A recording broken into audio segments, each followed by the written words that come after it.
మైనార్టీలకు 4000 కోట్లు బడ్జెట్లో పెడతామన్నారు. వాళ్ళ మేనిఫెస్టోలో చెప్పారు. కానీ ఈరోజు బడ్జెట్లో చూస్తే 3000 కోట్లే పెట్టినారు. ముస్లిం మైనార్టీలకు ఓ మంత్రి లేడు, ఓ ఎమ్మెల్యే లేడు, ఓ ఎమ్మెల్సీ లేడు. కనీసం బడ్జెట్ కూడా చెప్పిన కాడికి 4000 ఇవ్వకుండా 1000 కోత పెట్టిండ్రు. మైనార్టీలకు కూడా అన్యాయం చేసిండ్రు. గ్యారంటీలు గాడి తప్పినాయి, డిక్లరేషన్లు అన్ని డీలా పడ్డాయి. రాహుల్ గాంధీ, ప్రియాంక గాంధీ గారు ఇచ్చిన హామీలన్నీ కూడా ఇవాళ నీటి మూటలైపోయినాయి. బీసీలకు ఏం చెప్పిండ్రు? 5 ఏళ్లలో 1,00,000 కోట్లు ఖర్చు పెట్టమని బీసీ డిక్లరేషన్లో చెప్పిండ్రు, మేనిఫెస్టోలో చెప్పిండ్రు. కానీ బీసీలకు బడ్జెట్లో పెట్టింది 9,000 కోట్లే. అంటే 11,000 తక్కువ పెట్టినట్టే కదా. 5 ఏళ్లలో 1,00,000 అంటే సంవత్సరానికి 20,000 రావాలి. కానీ పెట్టింది 9,000. అంటే బీసీల బడ్జెట్లో 11,000 కోత పడ్డది. ఇక బడ్జెట్ స్పీచ్లో చెప్తున్నారు ఆయన, విద్యుత్ కోతలు లేకుండా వేసవి కాలంలో కరెంట్ ఇచ్చారట. ఇచ్చిందా లేదా జర్నలిస్ట్గా మీకే తెలుసు. మీ ఆఫీసులలో ఎంత ఇబ్బంది పడ్డారో మీకే తెలుసు. నా ప్రెస్ మీట్ చూస్తున్న ప్రజలందరూ కూడా అనుకుంటారు కదా, బట్టి గారి మాటలు విన్నారు, నా మీటర్లు వింటున్నారు. 24 గంటలు వచ్చిందా లేదా? ఇన్వర్టర్లు, కన్వర్టర్లు, జనరేటర్లు మళ్ళీ ఇళ్ల పొన్న వచ్చినాయా లేవా?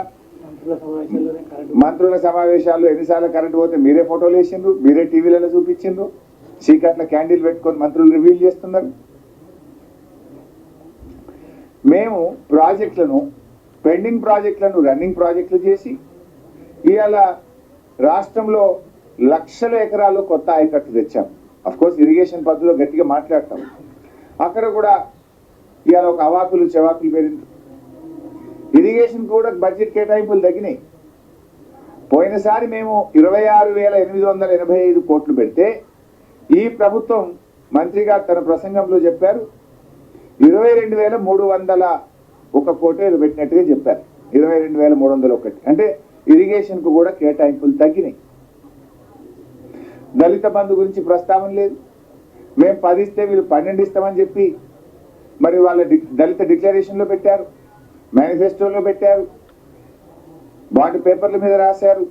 కానీ ఇవాళ దళిత బంధు గురించి ప్రస్తావన కానీ, ఎంతమందికి ఇస్తారు, ఎప్పటిలోగా ఇస్తారు, మరి దాని గురించి ఎక్కడ మాట్లాడలేదు. గిరిజన బంధు ఊసే లేదు. గిరిజన బంధు గురించి ఎక్కడ కూడా ప్రస్తావన అసలే లేదు. ఇవన్నీ ఒక రకంగా ఇట్లా ఉన్నాయి.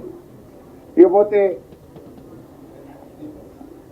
కళ్యాణ లక్ష్మి, తులం బంగారం ఇవన్నీ లోపల చెప్పుదామన్నా. ఇక కొంచెం ఇలా ఓన్లీ కొన్ని పాయింట్స్ వరకే చెప్పుదాం.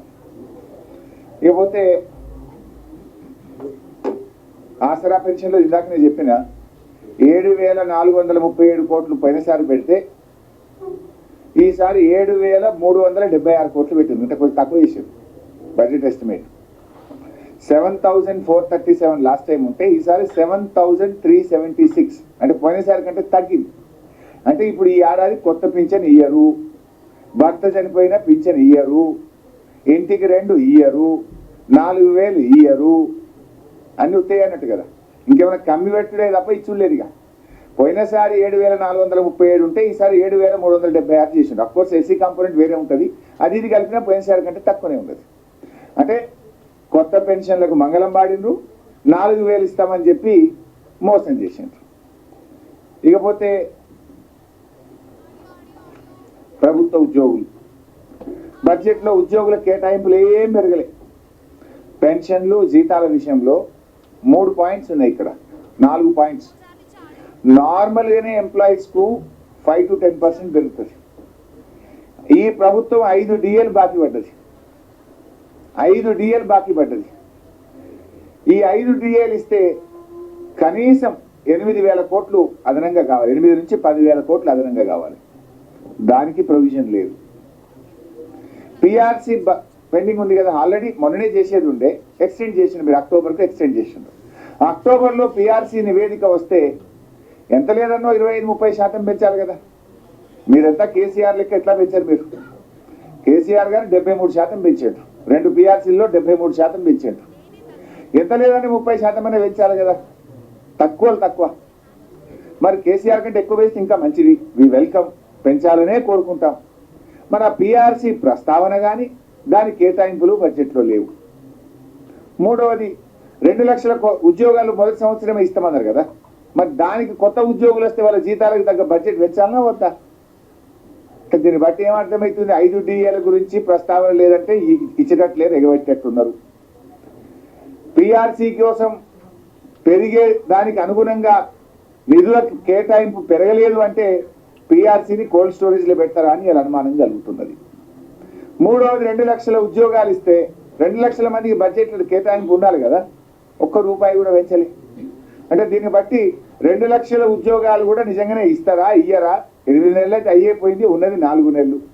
దానికి అనుగుణంగా కూడా కొత్త ఉద్యోగస్తులకు అవసరమైన బడ్జెట్ కేటాయింపులు బడ్జెట్లో లేవు.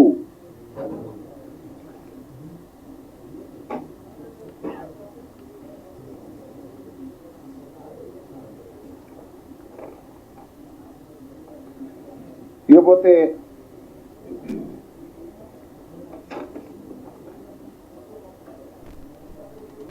బడ్జెట్లో ఇంకొన్ని ముఖ్యమైన విషయాలు. ఆ రోజు ఈ ప్రభుత్వం కేసీఆర్ గారి ప్రభుత్వం ఉన్నప్పుడు బెల్ట్ షాపులు బాగా పెంచారు, ఆదాయం పెంచుకుంటున్నారు, ప్రజల ఆరోగ్యం దెబ్బతింటున్నది. మమ్మల్ని ఒక తిట్లే